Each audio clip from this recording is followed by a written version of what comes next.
Fala pessoal, beleza? Eu me chamo Gustavo e hoje eu venho dar continuidade ao projeto de resenhar o livro O Holocausto, uma nova história, do historiador britânico Lawrence Hills, capítulo a capítulo. Sendo que neste vídeo eu vou falar sobre o capítulo número 16, que vai da página 418 à página 438, e se chama Auschwitz, e trata do ano de 1943 e 1944.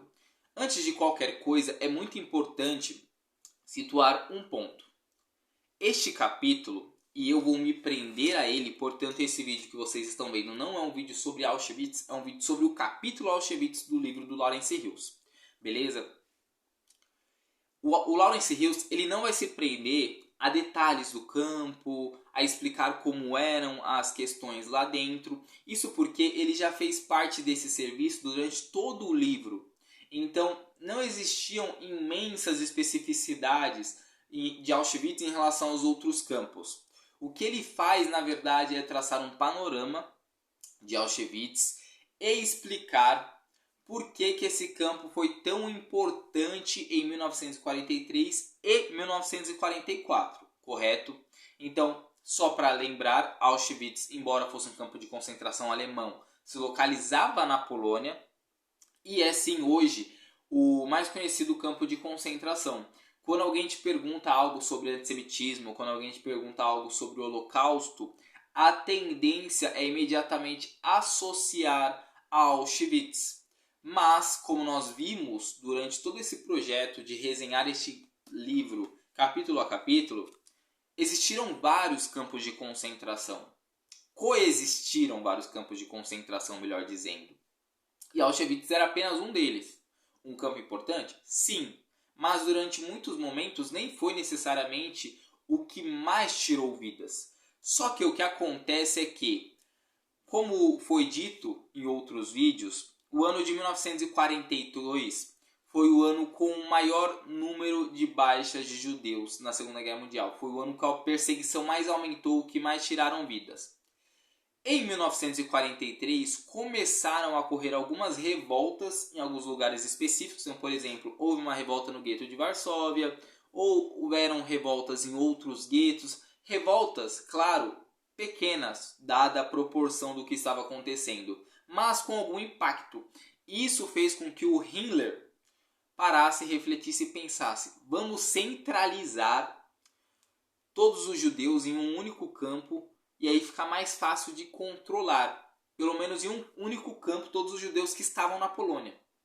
E aí em 43 eles fecham Treblinka, eles fecham Belzec, eles fecham Sobibor, eles evacuam boa parte do gueto de Varsóvia e do gueto de Lodz, e todas essas pessoas sendo tiradas desses lugares e sendo mandadas para Auschwitz. Portanto, o número de pessoas em Auschwitz ele aumentou consideravelmente justamente por estar recebendo as pessoas desses lugares, certo? Então, por isso que hoje em dia nós temos muito essa noção de Auschwitz como o centro do extermínio e algo desse gênero, porque em dado momento, sim, ele passou a ser. Mas o Lawrence Hills ele não se aprofunda tanto nisso, mas ele fala de algo que é muito importante e eu gostaria de trabalhar nesse vídeo com vocês, que é algo que era muito marcante de Auschwitz e era algo que não era tão comum em outros campos de concentração, que eram os estudos científicos, ou melhor dizendo, pseudocientíficos, porque não tinham validade nenhuma, vamos dizer assim, né? Mas eram feitos ali dentro do campo de concentração. E dentre os médicos que faziam esses experimentos, eu acho que o que as pessoas mais conhecem, o mais popular de todos, é o Mengele, que foi um médico alemão, né, muito conhecido, que compartilhava a ideologia racial dos alemães, e ele gostava muito de estudar a questão do gene e como ele era transmitido por famílias. Então ele gostava de comparar irmãos, ele gostava muito de estudar gêmeos. Então ele pegava os gêmeos, ele colocava em situações, via como cada um deles reagia. ele conduzia esses pacientes a perder sua vida e após isso e realizava autópsias comparando os órgãos de cada tipo de paciente gêmeo, vendo, pô, eles são gêmeos, mudou algo, foi igual, qual é a diferença entre eles, as semelhanças e assim sucessivamente. E ele ia fazendo esse tipo de processo. Uma maluquice, sim, mas acontecia ali. Inclusive, eu vou deixar aqui uma indicação para vocês de um outro livro. Se chama Os Fornos de Hitler, da Olga Lengel. Um livro que não tem resenha aqui no canal porque eu li ele há uns 3 anos atrás. Eu ainda não produzia vídeos. E ele é espetacular. Se você quer, por exemplo, o que falta neste capítulo aqui de descrever o cenário de Auschwitz, a Olga Lengel, que é uma sobrevivente de lá, ela consegue fazer com muita perfeição e ela coloca alma nisso, né? Por ela ter vivenciado, ela consegue fazer isso muito bem. Mas eu já aviso de antemão, é um livro muito pesado. Eu já li bons livros de depoimentos de sobreviventes. Já li uns 4, 5 livros desse tema. Mas esse livro aqui foi o que mais mexeu comigo, mais me abalou, mais me deixou reflexivo sobre a capacidade humana de cometer crueldades. Então é um livro bem pesado, mas fica a indicação caso você tenha estômago forte, caso você queira conhecer um relato bem interessante, tá bom? Então é esse livro aqui. E continuando sobre a pseudociência alemã, também tinha um outro médico lá, e esse é interessante falar também, que é o Clauberk.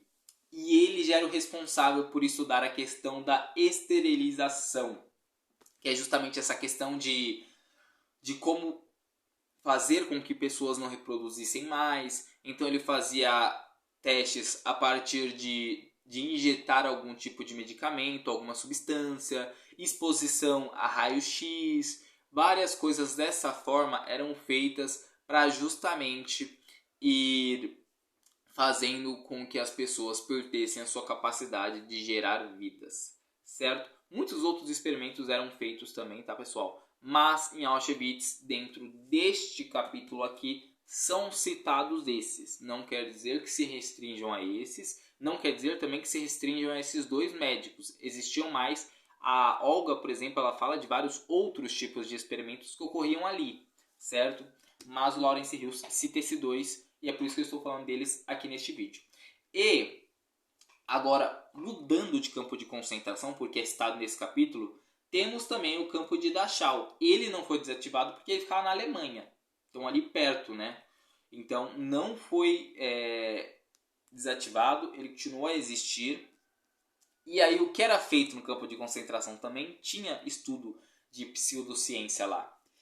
E aí já era algo também muito cruel, porque lá eles simulavam situações de guerra no laboratório. Então, por exemplo, eles pegavam um prisioneiro, colocavam ali e falavam, ó, vamos expor ele a gás mostarda, um exemplo. Ele colocava lá o gás mostarda, vamos ver como é que é a reação. Aí viam como é que era a reação e beleza.